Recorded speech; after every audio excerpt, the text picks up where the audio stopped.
Test கிரிக்கெட்ல சம்பந்தமே இல்லாம பண்ண டாப் 3 கான்ட்ரோவர்சியல் டிக்ளேர் மூமெண்ட்ஸை இந்த வீடியோல பார்த்துருவோம். வீடியோக்குள்ளே போகிறதுக்கு முன்னாடி நம்ம ஸ்பான்சர் பாருங்கள். ஒரு யூஸ்ஃபுல்லான விஷயத்தை நீங்கள் தெரிஞ்சுக்கோங்க. கண்டிப்பாக எல்லாரும் யூஸ்ஃபுல்லாக ஜஸ்ட் சிம்பிளாக இன்ஸ்டாகிராம் வச்சு ஃபேஸ்புக் ஒரு ரோஸ் போட்டு ஒரு டேக்கு 300 to 300 அவரை ஜாயின் பண்ணலாம். ப்ளஸ் இது ஒரு 5 minutes தான் ஸ்பெண்ட் பண்ண போகிறோம் அப்படின்றதுனால யார் வேணால் பயன்படுத்திக்கலாம் இந்த ஆப்பர்ச்சுனிட்டி. இது கொஞ்சம் டீட்டெயிலாக பாருங்கள்.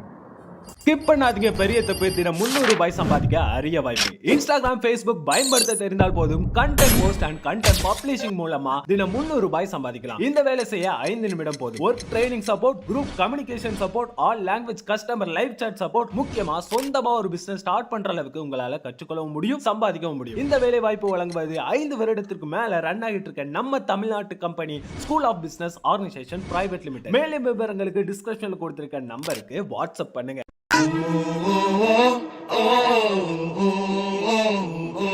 டெஸ்ட் கிரிக்கெட்ல சம்பந்தமே இல்லாம பண்ண டாப் 3 கான்ட்ரோவர்சியல் டிக்ளேர் மூமெண்ட்ஸை இந்த வீடியோல பார்த்துருவோம். நம்பர் 1, ரீசெண்டாக 2025 சவுத் ஆஃப்ரிக்காவும் ஜிம்பாப்வேவும் ஒரு டெஸ்ட் மேட்ச் ஆடிட்டு இருந்தாங்க. அந்த போட்டியில் அந்த ஆட்டத்துக்காகவே பிறந்தவர் அப்படிங்கிற மாதிரி சவுத் ஆஃப்ரிக்கா கேப்டனான வியான் மோல்டர் வெறித்தனமாக ஆடிட்டு இருந்தார். ட்ரிபிள் செஞ்சுரி ஸ்கோர் பண்ணியிருந்தார். ட்ரிபிள் செஞ்சுரியும் தாண்டி பிரைன் லாராவுடைய சாதனையை முறியடிக்கிறதுக்காக 400 ரன்களை நோக்கி போயிட்டு இருந்தார். கண்டிப்பாக 400 ரன் அடிச்சிருவாருன்னு சொல்லிட்டு தான் அந்த மேட்சை பார்த்து எல்லாருமே எதிர்பார்த்துட்டு இருந்தாங்க. ஆனால் ஒரு ட்விஸ்ட் வச்சிருந்தாரு வியான் மோல்டர். டீம் ஸ்கோர் 626 தொட்ட உடனே வியான் மோல்டர் டிக்ளேர் கொடுத்துட்டாரு. அப்போ அவருடைய ஸ்கோர் 367. 400 ரன்களை தொடாமலேயே அவர் டிக்ளேர் அறிவிச்சுட்டு போயிட்டாரு. அதுக்கப்புறம் ஜிம்பாப்வே வந்தாங்க. 2 இன்னிங்ஸ்லையுமே ஆல் அவுட் ஆகி இன்னிங்ஸ் வெற்றியை அந்த மேட்ச்ல ரெஸ்ட் இருந்தாங்க சவுத் ஆஃப்ரிக்கா. ஆனாலுமே வியான் மோல்டர் எதுக்காக 400 அடிக்கல அப்படின்னு சொல்லிட்டு எல்லாருமே குழம்பி போயிருந்தாங்க. அதை பற்றி அவர்கிட்ட கேட்கும்போது என்ன சொல்லியிருந்தாருன்னா, அந்த போட்டியுடைய கடைசி நாளில் கடைசி நிமிடங்களில் ஜிம்பாப்வே ஆடணும்னு நாங்கள் நினச்சோம், அதனால் இது டீம் எடுத்த முடிவுதான், அதனால தான் நான் அப்படி பண்ணேன் அப்படின்னு சொல்லிட்டு அவர் சொல்லியிருந்தாரு. அது மட்டும் இல்லாமல் கிரேட்டஸ்ட் ரெக்கார்ட் அப்படிங்கிறது லெஜெண்டரி பிளேயர்ஸ்க்கு மட்டும்தான், அந்த ரெக்கார்டை நான் முறியடிக்க கூடாது அப்படிங்கிறதுக்காக தான் டிக்ளேர் கொடுத்துட்டு போனேன் அப்படின்னு சொல்லிட்டு ரொம்பவே பெருந்தன்மையாக சொல்லியிருப்பாரு. அவர் அப்படி சொல்லியிருந்தாலுமே நிறைய பேர் இது முட்டாள்தனமானது அப்படின்னு சொல்லிட்டு விமர்சிச்சுட்டு இருக்காங்க. நீங்கள் என்ன நினைக்கிறீங்க? இது முட்டாள்தனமானதா இல்லை சரியான ஒரு விஷயமா அப்படிங்கிறத மறக்காம கமெண்ட்ல சொல்லுங்க. நம்பர் 2, 2004 முல்டன் டெஸ்ட்ல இந்தியாவும் பாகிஸ்தானும் ஆடிட்டு இருந்தாங்க.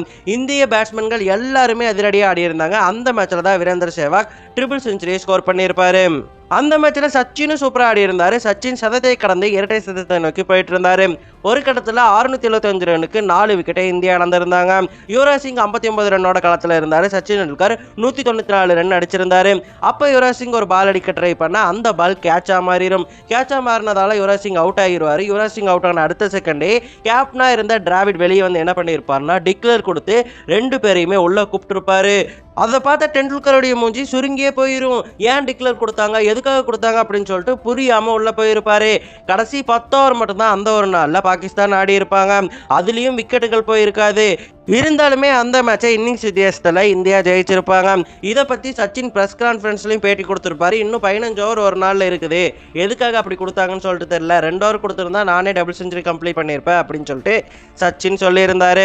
அதோட ட்ரெஸ்ஸிங் ரூமில் இருந்த ஆகாஷ் சோப்ரா என்ன சொல்லியிருந்தாருன்னா, சச்சின் அந்த அளவுக்கு கோபமாக இருந்து நான் பார்த்ததே கிடையாது, டீம் எடுத்த முடிவு தப்பாக கூட இருக்கலாம் அப்படின்னு சொல்லிட்டு அவரும் சொல்லியிருந்தாரு. அப்போ நியூஸ் பேப்பர்களில் சச்சினுக்கும் டிராவிடுக்கும் மிகப்பெரிய சண்டைன்னு சொல்லி நிறைய விவாதங்கள் எழுந்துச்சு. இந்த ஒரு மூமெண்ட் தான் இந்திய கிரிக்கெட் ஹிஸ்டரியிலேயே மிகப்பெரிய கான்ட்ரவர்சியல் மூமெண்ட்டாக இப்போ வரைக்கும் பார்க்கப்படுது. நம்பர் 3, 2019 ஆஸ்திரேலியாவும் பாகிஸ்தானும் டெஸ்ட் மேட்ச் ஆடிட்டு இருப்பாங்க. அந்த போட்டியில் வியான் மோல்டர் மாதிரியே டேவிட் வார்னரும் அதிரடியாக ஆடி 400 ரன்களை தொடர்றதுக்கு போயிட்டு இருப்பாரு. ஏன்னா சதத்தையும் இரட்டை சதத்தையும் 80 ஸ்ட்ரைக் ரேட்டில் அவர் மிக வேகமாகவே அடிச்சிட்டு இருப்பாரு. அப்போ ஆஸ்திரேலியாவுடைய ஸ்கோர் ஆனது 589 ரன் நெருங்கினப்போ டிம் பெயின் டக்குன்னு டிக்ளேர் கொடுத்துருவாரு. அப்போ வார்னர் 335 ரன்கள் அடித்து களத்தில் இருந்திருப்பாரு. ஒரு 10 ஓவர் கொடுத்துருந்தாருன்னு சொன்னாலே அவர் 400 கூட அடிச்சிருப்பாரு. ஏன்னா டேயில் மிச்சமாக 40 ஓவர் இருந்துச்சு. 40 ஓவர் இருந்தப்போ டிம் பெயின் இந்த மாதிரி டிக்ளேர் கொடுத்தது மிகப்பெரிய கான்ட்ரவர்சியை கிளப்பிச்சு. ஆனால் வார்னர் பெருசாக கண்டுக்கல, இதை பற்றி பெருசாக பேச வேணாம் அப்படின்னு சொல்லிட்டு அப்படியே விட்டுட்டாரு. அவர் நல்ல மனசால அன்னைக்கு டிம் பெயின் தப்பிச்சிருந்தாரு.